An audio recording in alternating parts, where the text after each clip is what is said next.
This question is a doozy. You see this one on the test, you think, oh my goodness, do I have time for this? And the answer is not if you do it in the wrong way. Sad to say. This question has to be about factoring. You see the x minus 8 here and here. You see a minus 8 here. It's got to be about factoring, all right? And I'll remind you of a phrase I love to use, which is great minds proceed by the smallest of stages. Okay, I got that from a novel called The Uncanny. I just love the line. The full line is, all minds are capable of great thoughts, but great minds proceed by the smallest of stages. I may be misquoting. I think that's right. So proceeding by the smallest of stages, the first thing I noticed when I did this question is that I need to factor. So I went to this big complicated term and I tried to factor it. Right, so let me write down the first part so I have some workable stuff here. Y times x minus 8. And I'm literally trying to get an x minus 8 out of this. I don't know how I'm going to do it, but I pull an x out. That's common to both of these terms. And a y. And lo and behold, what do I get? If I pull an x and a y out of x squared y, I just get x. And if I pull an x and a y out of this, x or 8xy, I just get 8. So there we have that. Okay, so now if I want to add these together, I need a common denominator. So what I don't need to do is multiply these crazy things together. I need to multiply this first item, the first fraction, by xy over xy, right? That will give me a common denominator of xy times x minus 8. Okay, so now I'm ready to distribute up top here and figure out my numerator.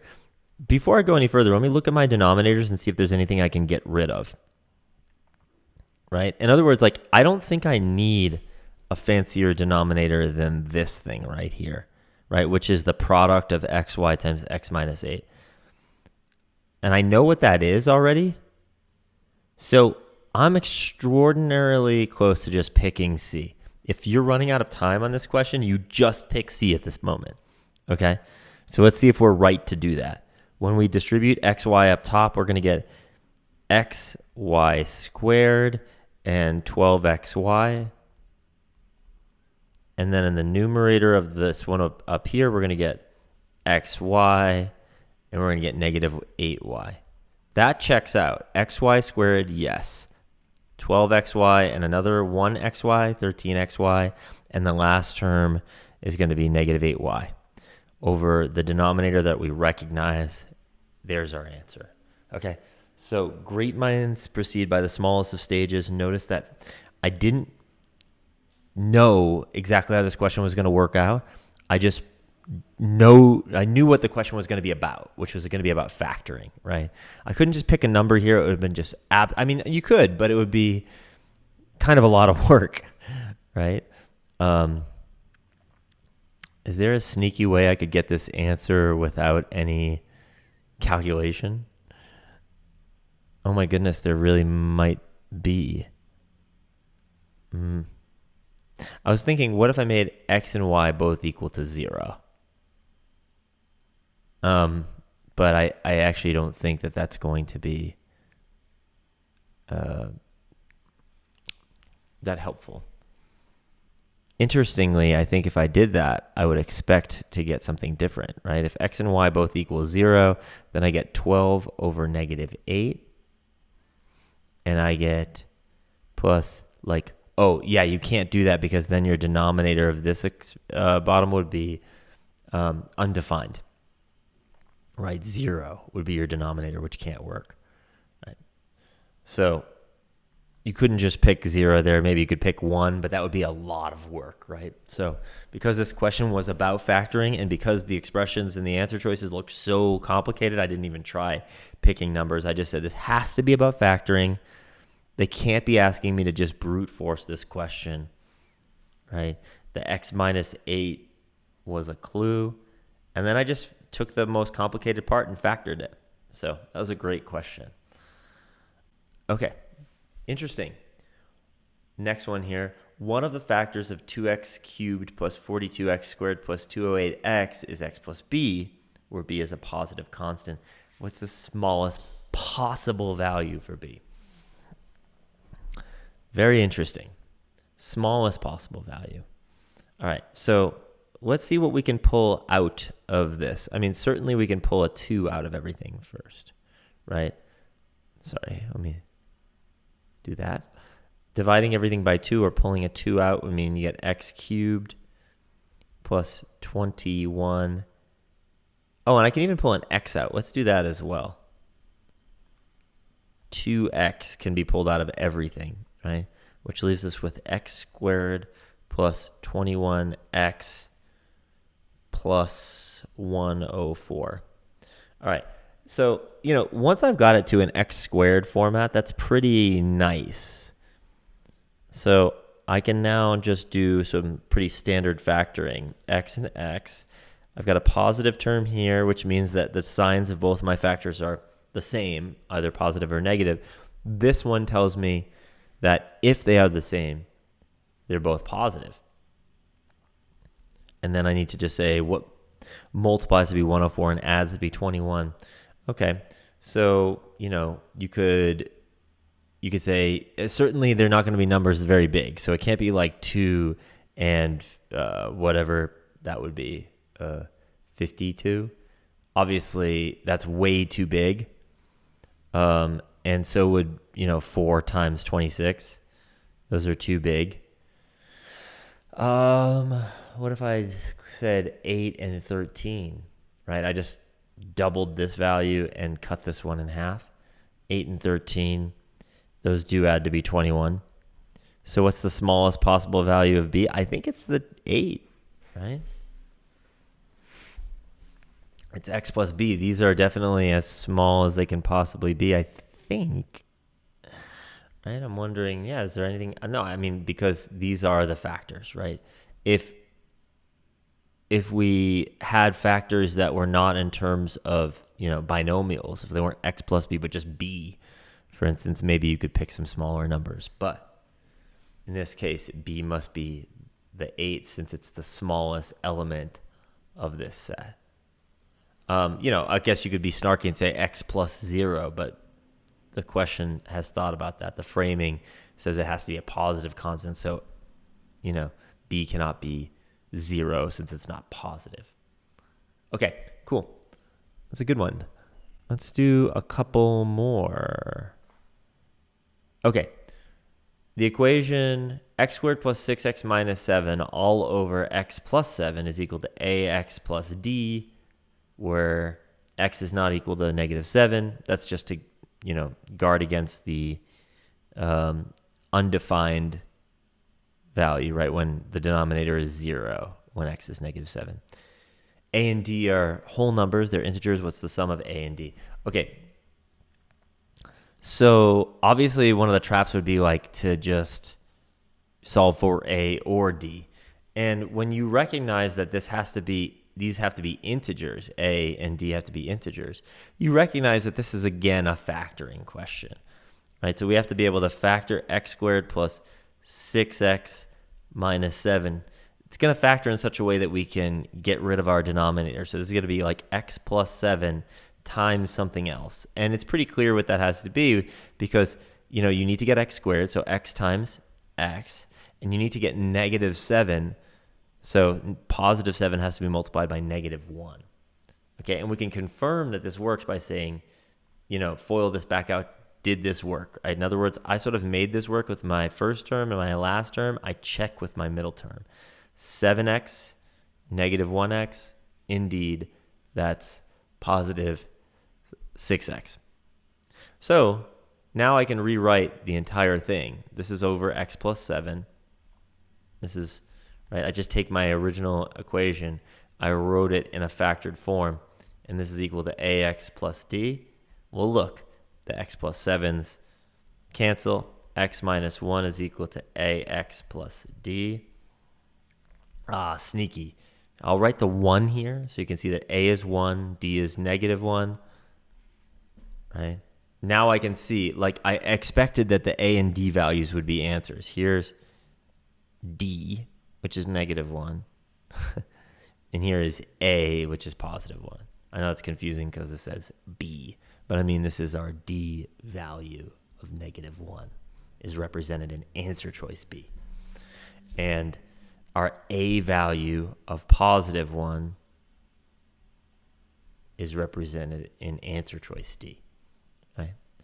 So knowing this is about factoring when you begin, that's a big deal with equivalent expressions is factoring. That's really what this came down to in a number of situations. And look, this is going to be the same thing. This is a situation where I can see that because it's not going to factor nicely, right? Compare this to the last question where we, it was equivalent to in the parlance of our last question, like, AX plus D or something, right? Well, no, this is like not AX plus D because this would be like AX plus D, minus, C over X minus 3 or something. Like, because you could do polynomial division here, but they're telling you it's not going to work out nicely in a factored way. You could do synthetic division. I'm not going to do either of those. I'm going to pick something snarky. X is 1. If X is 1, you're going to get 1 minus 2 minus 5, which is negative 6. And then 1 minus 3, which is negative 2. Check my math there, but I'm getting positive 3. 1 minus 2 is negative 1. Minus 6 is negative 6. Or minus 5 is negative 6. 1 minus 3 is negative 2. Okay, so I agree with my original math. When X is 1, I want to get positive 3. Now, the nice thing is you won't have to do this math over and over again. X minus 5 comes up twice. Well, what is that? 1 minus 5 is negative 4. And then we're saying minus 20 over X minus 3. We already did that as negative 2. Okay. So that's negative 4 plus 10. Right? 20 over 2. So no. The second one is negative 4 minus 10 over negative 2. Negative 4 plus 5. No. How about the next one? When X is 1, we get, in each case, 2, right? X plus 1. And then the first case is minus 8 over negative 2. That's 2 plus 4, which is not going to work. That's going to be 2 plus 6, or 2 plus 4 is 6. This last one should work. 2 minus 2 over X minus 3. Again, we've already done that a bunch of times. That's a negative 2. And 2 plus 2 halves is 2 plus 1 or 3. Pick numbers when you get into some crazy stuff. Factoring and picking numbers have been the big thing here. Okay, we only have a couple more of these. We can get through all of them. The expression can be written in the form ay squared plus b, where a and b are constants. What is the value of a plus b?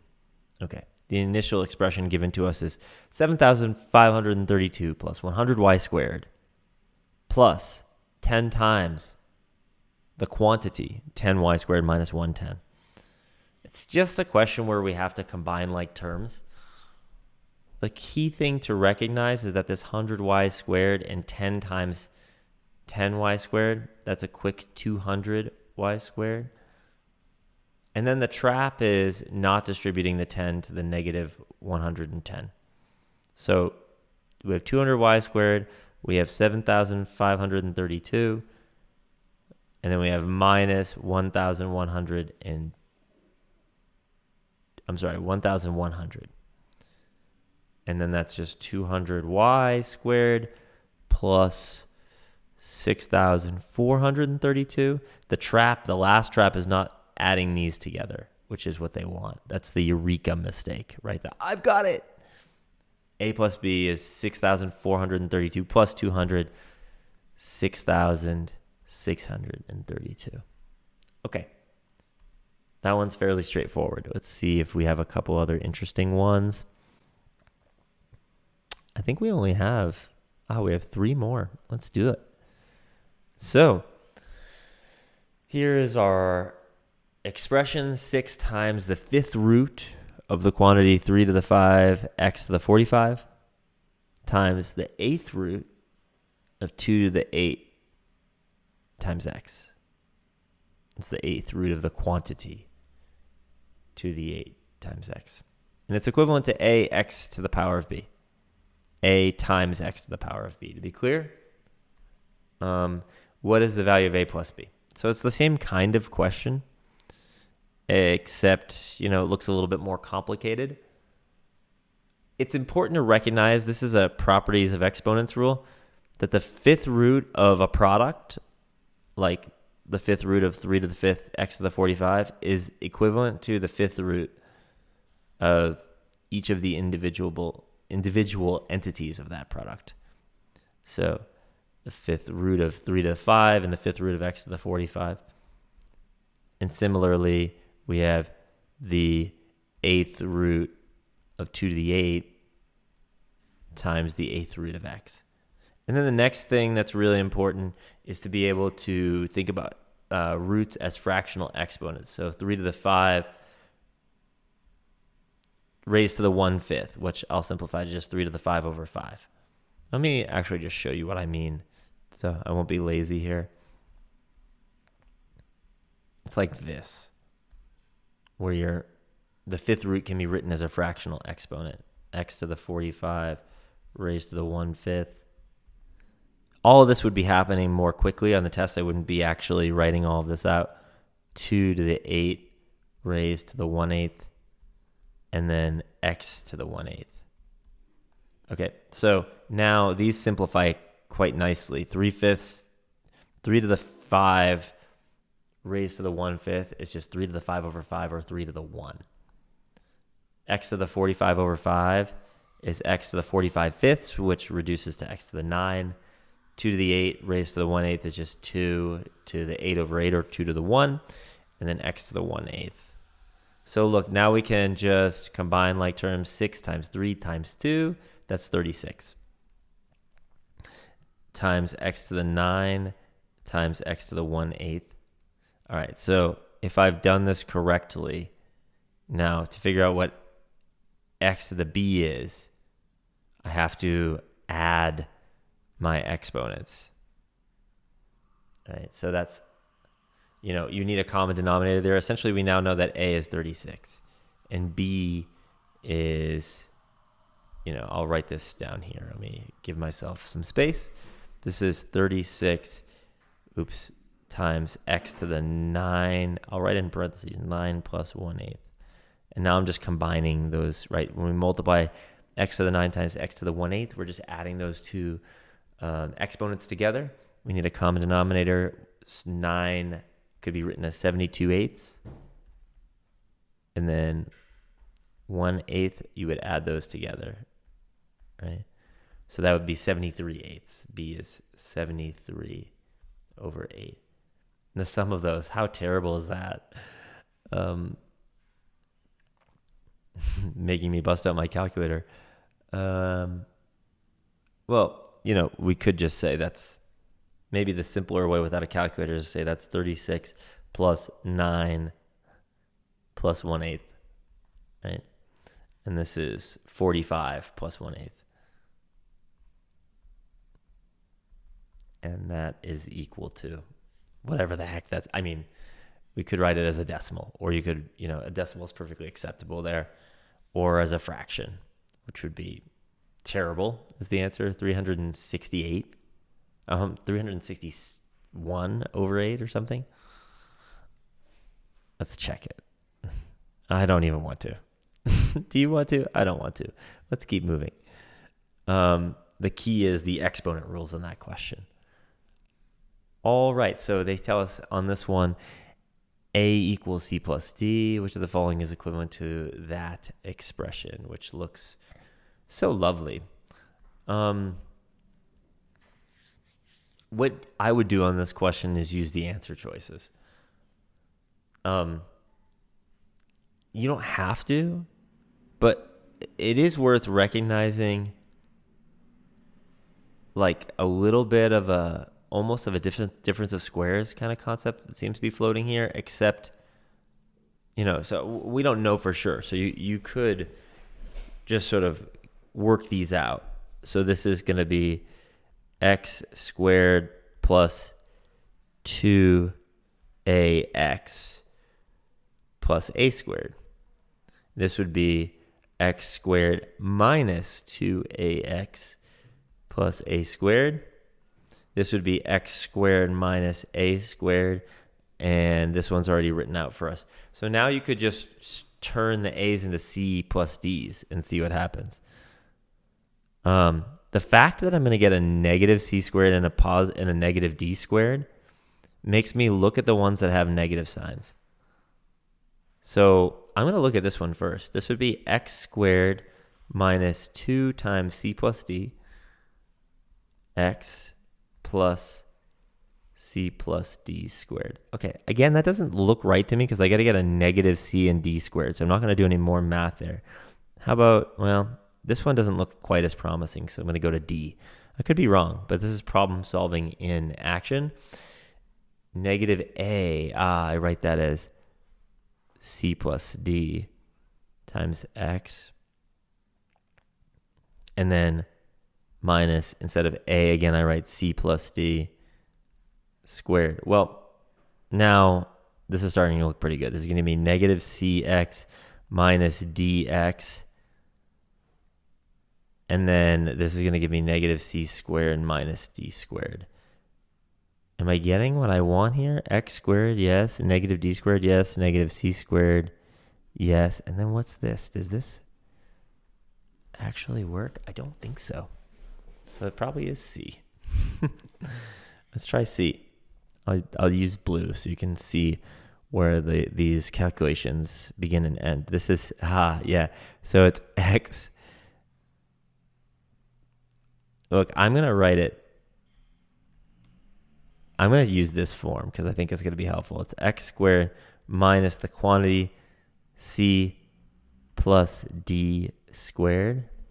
Okay, so that's equal to x squared minus, this is c squared plus 2 groups of cd plus d squared. Yes, indeed, all of that stuff negative. That's what I want. All right, so difference of squares to the rescue.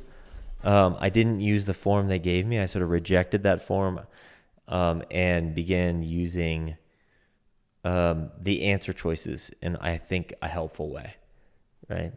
So some people will say to me in a situation like that, I don't know if I would have thought of doing that way.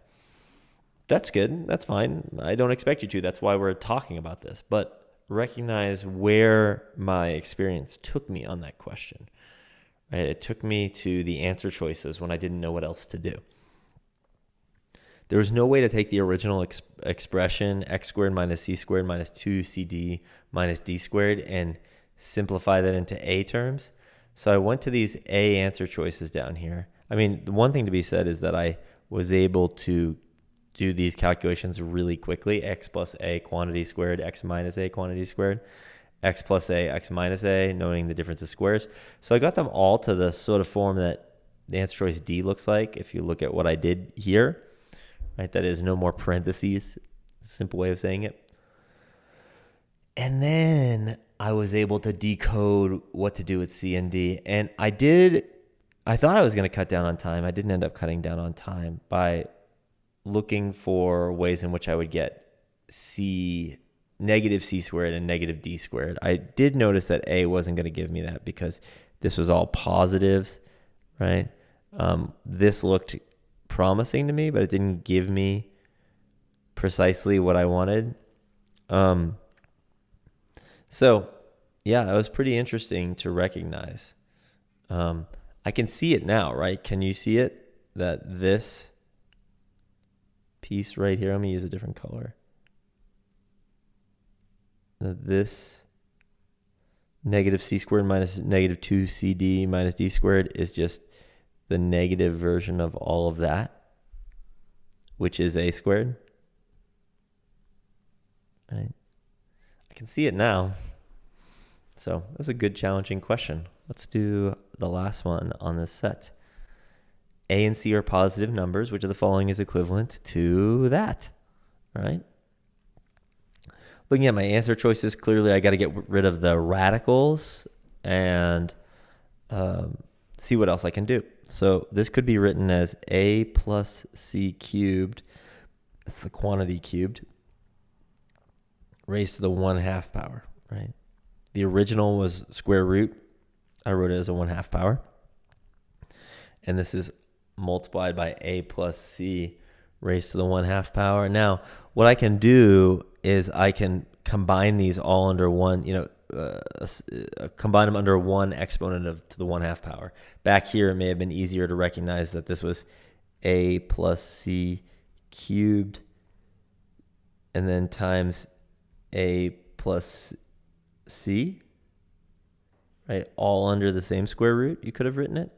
And by the way, you could think about that as a plus c to the 1, right? So I have a plus c cubed times a plus c to the 1. That's a plus c to the 4, right? So here I kind of bailed on my original method just to show you this one.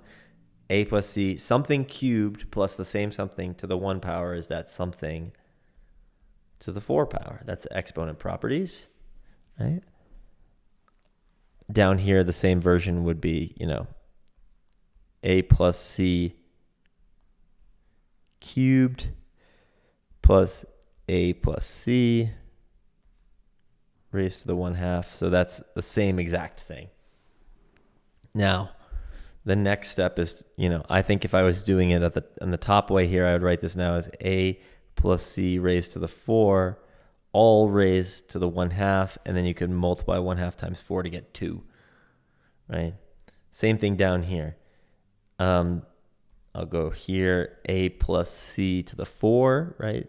Something cubed plus that same something to the 1 is something to the 4, raised to the 1/2 power. Now I'm in the exact same place. This is now a plus c raised to the 2, right? 4 times 1/2. And then you could, at that point, I know the math, right? I know it's a 3-term set. There's only one answer, right? Or you could distribute, right? So a plus c squared is a plus c times a plus c, which is a squared plus 2 groups of ac plus c squared, right?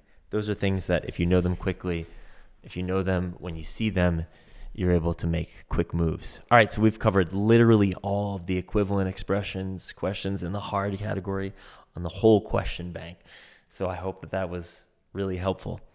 And I'll be putting up more and more stuff here for this master method course. So I hope you have a great rest of your day and good luck studying.